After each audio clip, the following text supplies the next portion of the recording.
grande édition d'information.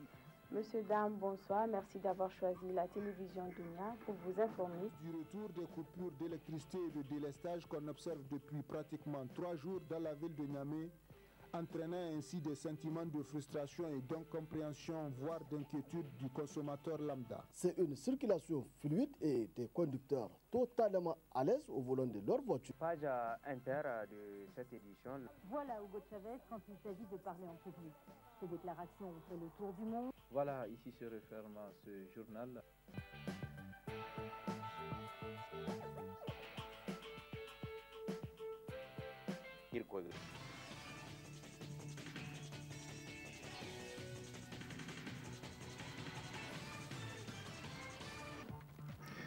L'Assemblée nationale a commencé à examiner le projet de loi des finances 2014 au budget national. C'est un budget d'environ 1,8 milliard de francs CFA qui a été soumis à l'Assemblée nationale. Et puis, vous le savez, visite hier au Niger du secrétaire général des Nations Unies à suivre un dossier. Ce sera en partie magazine de ce journal. Ce sera donc dans quelques instants.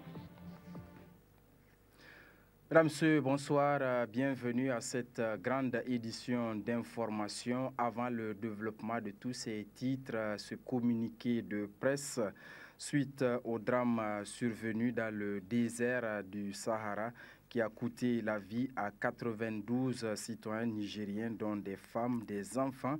La coalition des organisations nigériennes des droits des enfants, CONID, et le réseau des communicateurs pour les droits des enfants, RECODE, disent entre autres condamner et dénoncer la corruption observée tout au long du corridor de la mort, félicite le gouvernement du Niger pour avoir pris l'initiative de fermer les ghettos et poursuivre les trafiquants, et interpelle les autorités quant au respect strict de la Convention internationale relative aux droits des enfants, de la Charte africaine sur les droits du bien-être des enfants. Par ailleurs, les deux prennent un acte de l'engagement solennel pris par le président de la République lors de la visite du secrétaire général de l'ONU tendant à maintenir les jeunes filles à l'école pour longtemps. Cela dit, c'est en principe hier que l'Assemblée nationale a commencé à examiner le projet de loi des finances 2014 au budget national. C'est un budget d'environ 1800 milliards de francs CFA qui a été soumis à l'examen au niveau de l'Assemblée nationale. Que savent les citoyens sur ce budget ? Quelles sont surtout leurs attentes par rapport à ce budget? C'est un dossier signé Idima Mansiraj.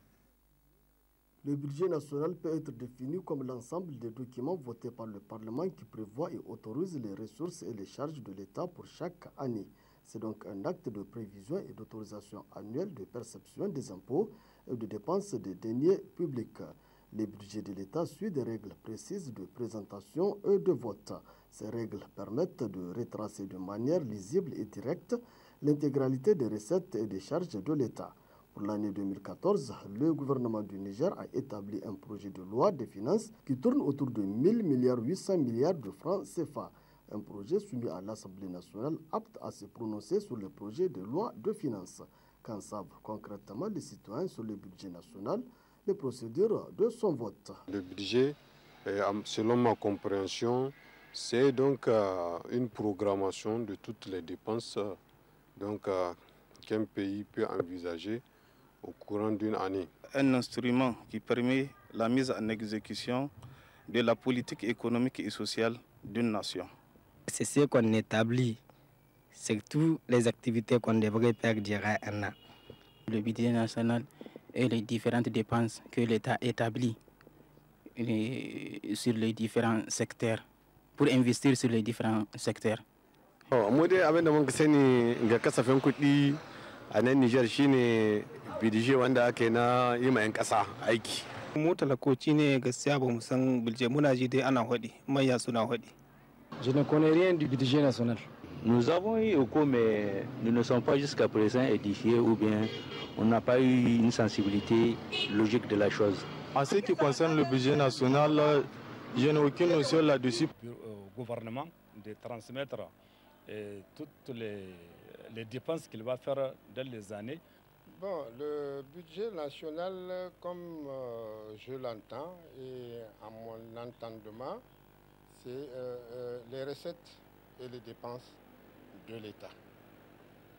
Les recettes d'abord de l'État, c'est sur les fiscalités. Malgré certaines avancées réalisées, le Niger est toujours l'un des pays les plus pauvres du monde, dans lesquels tous les secteurs sociaux de base sont prioritaires. Comment tenir compte des préoccupations des citoyens? Quels sont, selon les citoyens, les secteurs prioritaires qui méritent d'être pris en compte en premier? À travers ce budget 2014, je crois que l'État, sans compter le projet 3N, qui déjà est en cours et qui est même à moitié ou à tiers exécuté, ici, nous devons, la première des choses, la priorité, c'est la santé. La santé doit reposer sur les 16 millions de population nigérienne. De demander aux représentants du peuple d'avoir un regard vigilant sur les aspects qui sont les plus fondamentaux pour toute nation, à savoir l'éducation, la santé et l'élevage pour le Niger. Et c'est donc de leur demander d'accorder une attention particulière sur l'éducation et particulièrement sur l'enseignement supérieur. Nous attendons encore beaucoup de billets, surtout pour ce qui concerne l'enseignement supérieur, en général qui est la clé de l'évolution de toute nation. Nous voulons quand même que l'État arrive à investir dans beaucoup de secteurs. Entre autres, donc, il y a les secteurs donc, du développement au niveau du développement rural.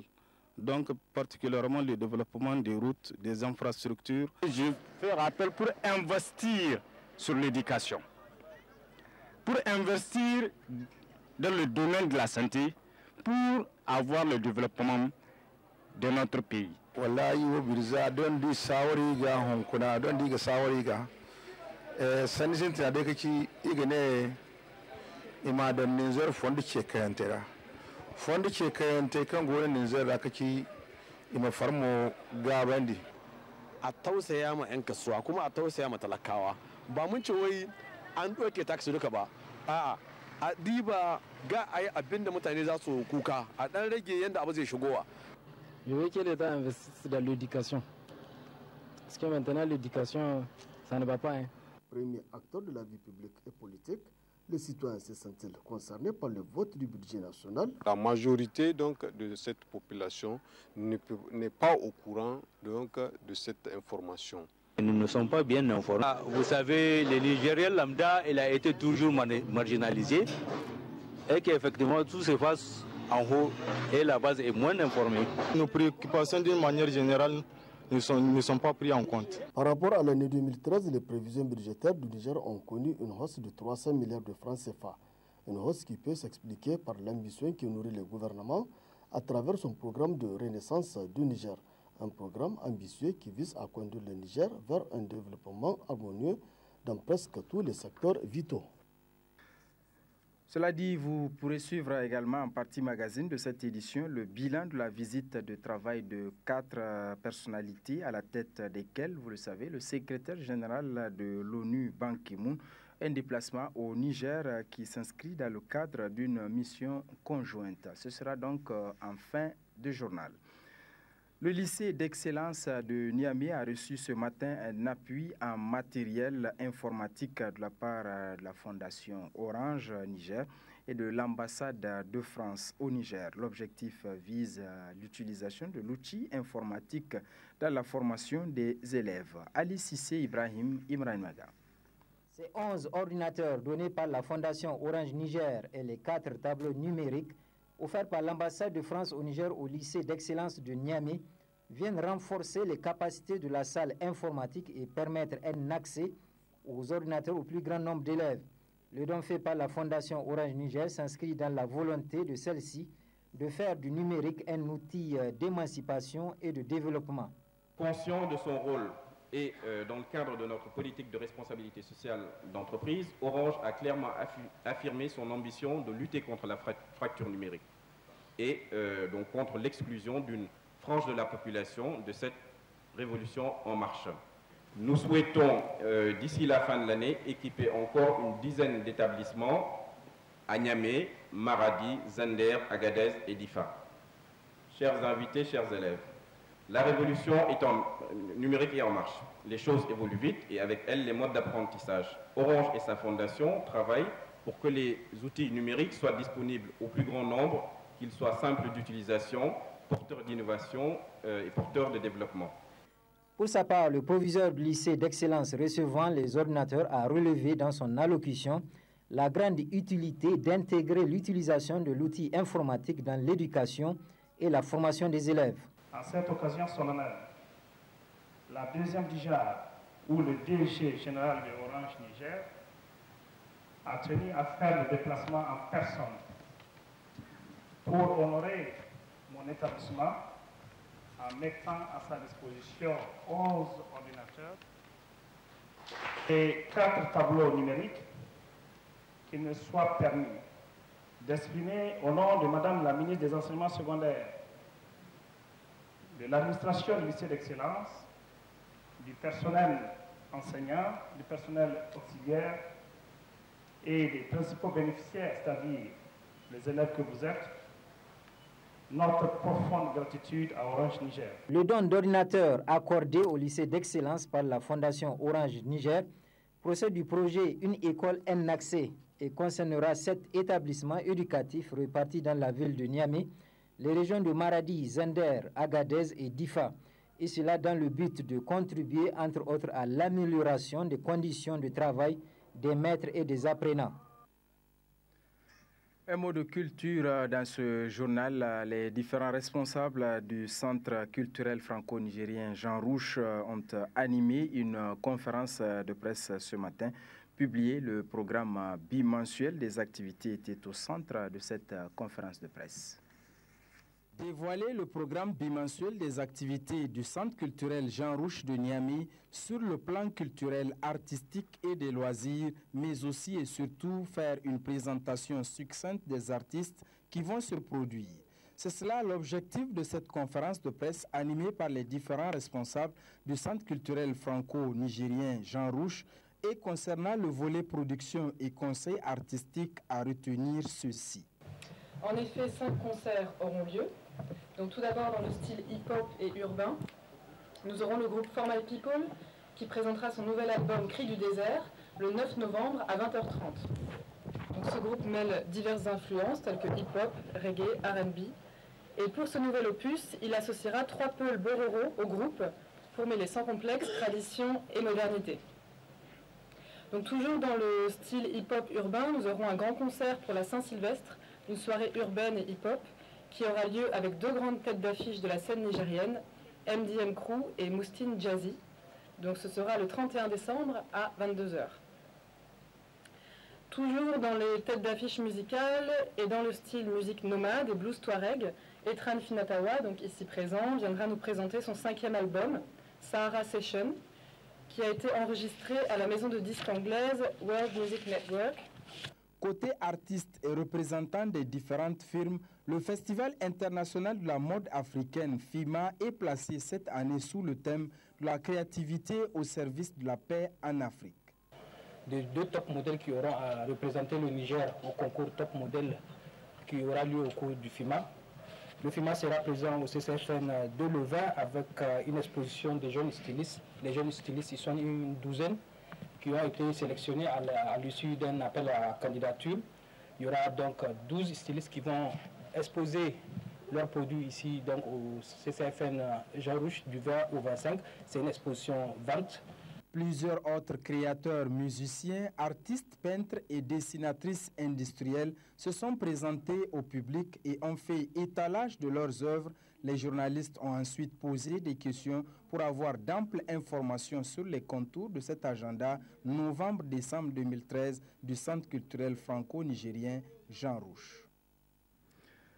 Restons toujours avec l'agenda des centres culturels, avec cette fois-ci le centre culturel américain qui a donc animé hier une conférence débat, objectif informer et discuter avec les étudiants nigériens sur les offres du programme scolaire de la production Mentcart, une formation qui octroie pour l'année 2014 40 bourses d'une valeur de 500 millions de dollars, soit 243 milliards de francs CFA. Damana Blay. Informer et échanger avec les élèves des classes de terminale et les bacheliers n'ayant jamais effectué une inscription dans une université sur les offres du programme scolaire de la Fondation Mastercard de l'Université d'Arizona des USA. C'est le sens de cette conférence débat animée par le Centre culturel américain CCA. The Mastercard Foundation est un programme de l'Université d'Arizona étalé sur une période de 10 ans et destiné exclusivement aux étudiants africains. Le but de ce programme est d'offrir aux étudiants qui ont une bonne base en classe et qui n'ont pas les moyens d'étudier aux États-Unis une bourse pleine pour leur permettre d'étudier dans les conditions idoines. Ainsi, pour l'année 2014, c'est 500 millions de dollars américains, soit 243 milliards de francs CFA, qui seront mis à la disposition des étudiants africains. The scholarship is for students from sub-Saharan Africa, which includes Niger. I am here to recruit because I hope that we will have many Nigerians come to our university on the scholarship. Cette bourse concerne la bourse de Mastercard Foundation et c'est pour les étudiants africains. Donc elle est ici au Niger pour recruter des étudiants pour cette bourse, qui est une bourse pleine. Pour août 2014, il y aura 40 bourses pleines. Et pour août 2015, 50 bourses pleines.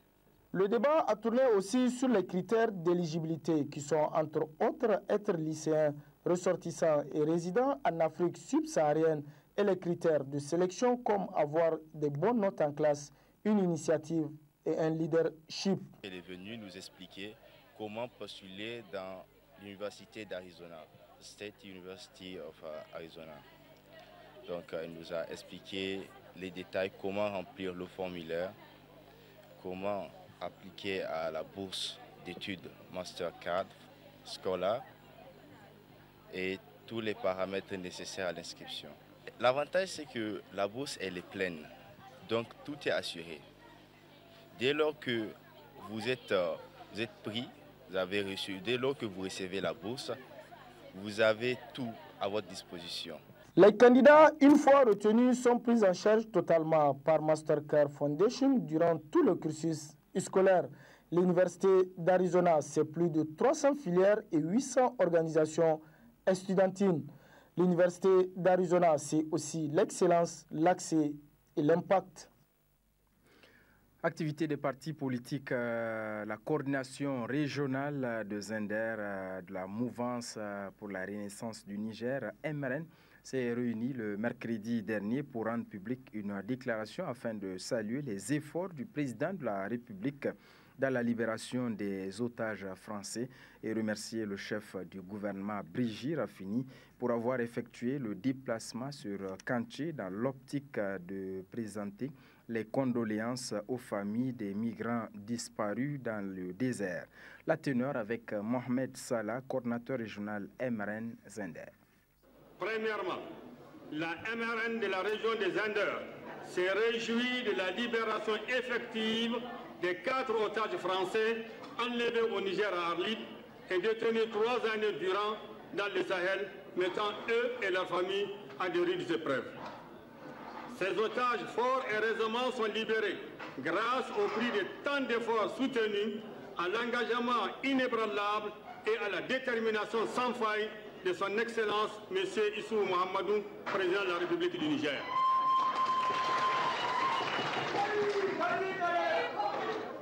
Cette prouesse montre à quel point le gouvernement de la 7e République est soucieux d'une paix véritable, indispensable à tout progrès pour notre pays, notre sous-région et pour tout le reste du monde.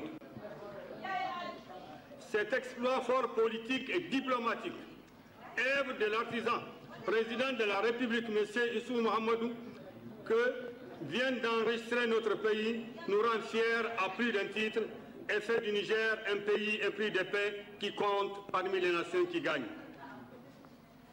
Deuxièmement, la MRN des Zender, profondément attristée par la disparition tragique de plusieurs de nos compatriotes sur la route d'Algérie, présente sa compassion aux parents des victimes ainsi qu'à leurs proches.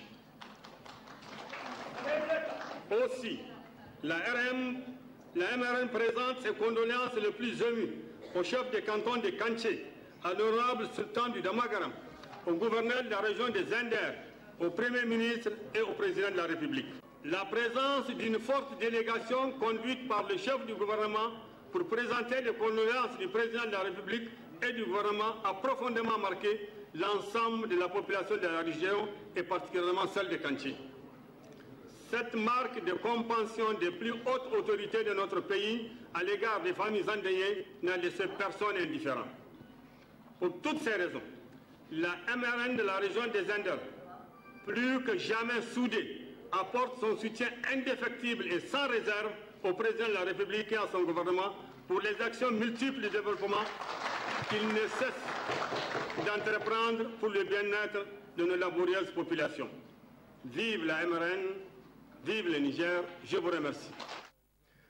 Rendons-nous à présent dans le septentrion du Niger à propos donc de ce drame dans le désert. Le gouverneur de la région d'Agadez, lui, s'est rendu au lieu du drame de la migration. Objectif de cette mission est de rendre un dernier hommage à ses victimes. Ramedi Alassane. Le gouverneur de la région d'Agadez s'est rendu dans la zone d'Assamaka afin d'évaluer de visu les circonstances et l'ampleur du drame de Tchikikiten ayant endeuillé de nombreuses familles de notre pays. Il s'agissait aussi de se recueillir sur les tombes des disparus, éparpillées sur plusieurs kilomètres. Mais quelle fut la surprise du gouverneur en tombant sur un groupe de migrants, dont 20 femmes et 52 enfants en situation de détresse. Leur véhicule est tombé en panne en plein désert. Sur l'instruction du gouverneur, quelques véhicules de la mission ont été sur place, réquisitionnés pour les ramener sur Arlit. Hier, nous sommes rendus sur les lieux du drame pour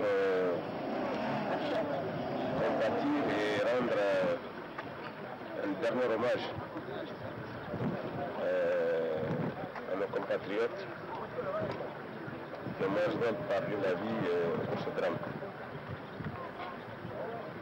Nous sommes partis nous recueillir sur leur tombe pour que, de manière collective, on puisse se rappeler de ce drame. Et pour que, justement, au bout de cette tombe,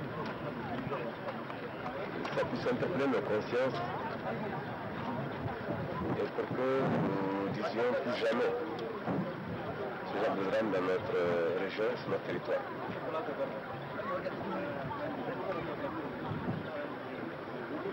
Mais au vu de ce que nous constatons, j'ai personnellement beaucoup d'inquiétudes parce que le phénomène en réalité il est très faible. Il va falloir que les responsables administratifs à tous les niveaux on puisse se voir, étudier le problème, l'analyser et envisager des mesures idoines pour que ce phénomène cesse. L'un des conducteurs de ces véhicules de transport clandestins que nous avons interrogés a tenu des propos accablants, quoique les pratiques soient courantes sur les axes routiers de la région. kullum in muka shiga mu biya 25 in zan fita mu biya 24 kuma kana mana kasafi in ka biya 25 ina ne suka shiga to mu dai a komisariya muke ba da su can su suka sani tsakanin su da jandarma da abubuwan da suke mun san shi ba kwanan ga kuma abin ya kai kwana 10 in muka zo sai a ce mana da mun biya wannan na shiga wurin fita ba sai mun biya ba sai mun ba da takardun ba da muka zo muka ba da kudin nan muna ba da carte grise sai mu biya 25 kamar mu sabke kaya a post de police mun za mu lodi sai kuma mu tura 24,000 a kawo mana kartagir cikin mu sai mu dudu. To in kun gyara wannan kuɗi don sai an ba kartagir don babu wata da karɓar da kuma cewa ke sun biya kuɗi. A ba su ba mu kuɗi. Ba su ba mu kuɗi. Suna ba mu ruwa da sortai. Retour de la ville d'Arlit, le gouverneur de la région d'Agadez a visité des habitations abritant nos compatriotes candidats à l'immigration. Il a ordonné l'acheminement de ces derniers dans leurs villages respectifs afin de mettre fin à ces réseaux morbides de prostitution et de mendicité. Même si ces derniers s'en défendent et affirment se battre pour leur mieux-être face au manque d'emploi et à la misère ambiante. Dernier aspect de cette édition consacrée, vous le savez, à la partie magazine relative à cette visite du secrétaire général des Nations Unies, un déplacement qui s'inscrit dans le cadre d'une mission conjointe avec la Banque mondiale, la Commission de l'Union africaine et la Commission de l'Union européenne. Objectif de cette visite conjointe, parvenir à une vision partagée des rôles des différents acteurs en matière de sécurité, de stabilité et de développement économique dans l'espace sahélo-saharien. Le bilan de cette visite du secrétaire général des Nations Unies avec Al-Mokhtar Kainé, Sambo Zamou et Boubacar Souley. Très bonne réception, au revoir. Deuxième étape d'un voyage dans le Sahel qu'il a débuté la veille. L'avion du secrétaire général de l'ONU a atterri à l'aéroport international Dioré Hamani de Niamey aux environs de 10h30. Après un accueil chaleureux plein d'enthousiasme, la délégation des 5 personnalités des plus grandes institutions du monde conduite par Ban Ki-moon a été reçue par le chef de l'État Issoufou Mahamadou au palais de la présidence. La délégation a participé ensuite à une réunion au palais des congrès, rencontre au cours de laquelle le président de la République a salué la mobilisation des partenaires pour le Sahel avant d'axer son intervention sur les 8 axes prioritaires du programme de la Renaissance. Peu après cette réunion, une conférence de presse a été animée par le président de la République et ses hôtes. Face aux journalistes, Issoufou Mahamadou a souligné l'intérêt de la présente mission pour le Niger. Nous avons déjà nos priorités qui sont définies dans le programme de Renaissance et qui ont été reprises également dans le programme de développement économique et social 2012-2015.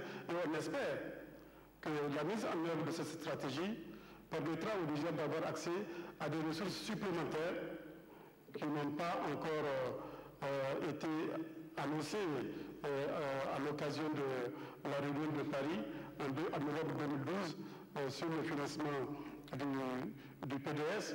Des ressources supplémentaires parce que nous avons des besoins supplémentaires, en particulier dans le domaine de la sécurité. Vous le savez, on a eu souvent en cours d'année à faire des collectifs budgétaires pour faire face aux besoins de sécurité. Et nous nous sommes rendus compte que ces besoins sont énormes. Et par conséquent, j'espère que cette initiative permettra au Niger d'avoir des ressources qui vont être investies non seulement dans la sécurité, mais dans les autres domaines qui sont prioritaires pour le peuple nigérien.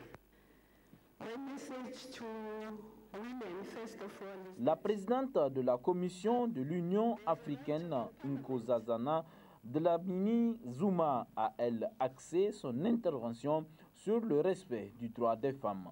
Un appel à l'action sur les questions démographiques dans le Sahel a été lancé par le chef de l'État.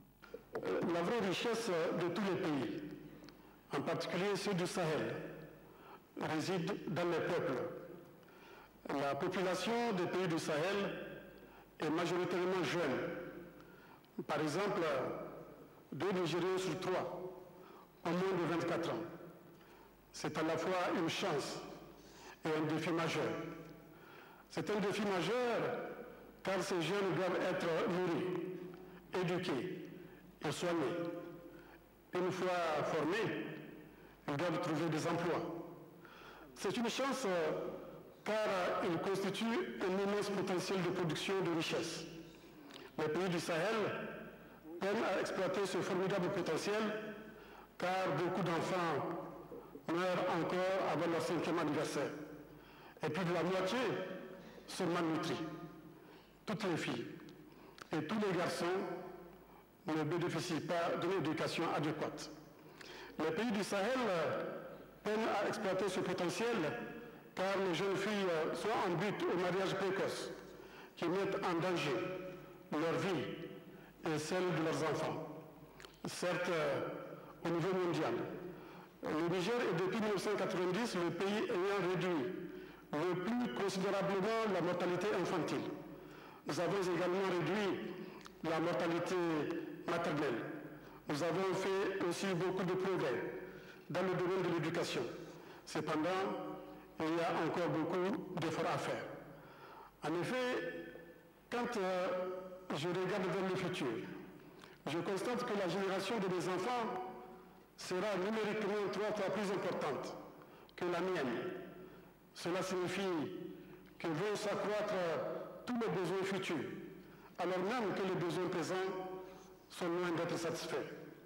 Besoins en alimentation, besoins en éducation, en santé, en eau, etc.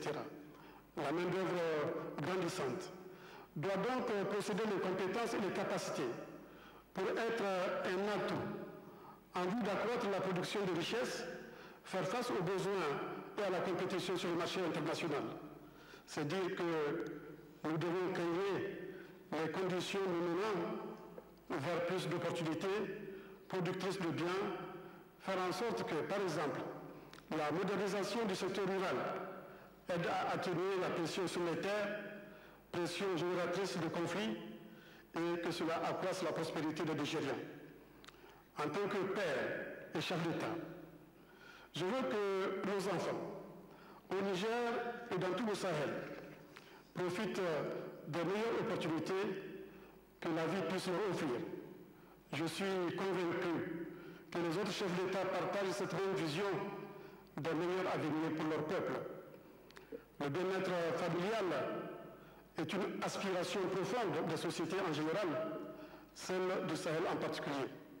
Pour réaliser cette aspiration, chaque femme, chaque enfant doit être en bonne santé, bien nourri, bien éduqué, afin d'avoir la possibilité de prendre en main son propre destin, afin d'assurer la santé et la prospérité de la famille. Une femme doit donner la vie à son premier enfant à un âge approprié. Mari et femme doivent recevoir notre appui pour espacer les naissances, afin que chaque enfant qui naît puisse vivre, grandir, devenir plus fort, être en meilleure santé et devenir un citoyen productif. Ensemble, nous devons nous assurer que tous les enfants, et surtout les filles, restent à l'école le plus longtemps possible, afin qu'ils puissent augmenter leurs chances de succès au cours de la vie et que les mariages précoces ne mettent pas en danger la vie des jeunes filles et de leurs enfants. Mobilisons-nous pour que chaque enfant survive. Si nous accompagnons les familles dans ce sens, nous accroîtrons notre force en tant que communauté et nation. Ainsi, nous construisons un Sahel plus apaisé, où il fait bon vivre, et un Sahel plus résilient, pour mieux faire face aux chocs, notamment aux sécheresses, aux inondations et aux pénuries alimentaires. Les pays du Sahel doivent sortir du cercle vicieux de la pauvreté et enclencher le cercle vertueux du développement humain. En effet, à l'image du serpent qui se mord la queue, le développement contribue à créer les conditions de la transition démographique, pendant que la transition démographique, à son tour, nourrit le développement. Je reste convaincu, et les autres chefs d'État de la région aussi, que si nous travaillons ensemble, en nous appuyant sur ce que nous avons déjà accompli, nous atteindrons au niveau du Sahel un développement économique et social plus important, ainsi qu'une stabilité et une prospérité partagée, garantissant par ce biais l'avenir de notre région et le futur de nos enfants. Je renouvelle donc mon engagement, ainsi que celui du gouvernement, à investir dans la santé et la nutrition de nos femmes et de nos enfants, d'éduquer mieux et de laisser plus longtemps les filles à l'école, de ne pas les marier très tôt, de travailler avec tous pour garantir une meilleure santé des familles et offrir un meilleur avenir aux jeunes. Je suis convaincu que mes homologues chefs d'État dans le Sahel agiront dans le même sens. J'invite nos partenaires internationaux à accompagner les pays du Sahel sur ce chemin qui nous conduira vers une région plus riche, plus prospère et plus inclusive. En réponse au chef de l'État, le secrétaire général de l'ONU, le président de la Banque mondiale, le président de la Commission de développement de l'Union européenne et le président de la BAD se sont engagés à appuyer le Sahel d'une manière générale et le Niger en particulier par rapport à la santé reproductive des femmes et l'éducation des filles. L'appel à l'action qui est lancé aujourd'hui repose sur des statistiques solides. Pour autant, ce n'est pas de chiffres qu'il s'agit, mais de gens. Lorsqu'on donne aux femmes l'instruction qu'elles méritent, la société devient plus forte. Lorsqu'on veille à ce qu'elles jouissent des droits de l'homme, la société devient plus juste. Et quand on leur permet de décider de leur avenir, elles contribuent à un développement qui profite à tous. Tout au long de ma visite au Sahel, je demanderai aux dirigeants d'écouter les femmes et les filles, d'entendre ce qu'elles disent de leurs besoins et de leurs préoccupations, de faire en sorte que les femmes aient voix au chapitre. Aux hommes qui sont présents ici, voici ce que j'ai à dire. Manifestez-vous en faveur de l'égalité de sexe et l'autonomisation des femmes. C'est une priorité de ma mandat comme secrétaire général des Nations Unies. Dans l'après-midi, 4 conventions ont été signées entre l'État du Niger et l'Union européenne pour un montant de 181 millions d'euros, soit environ 120 milliards de francs CFA.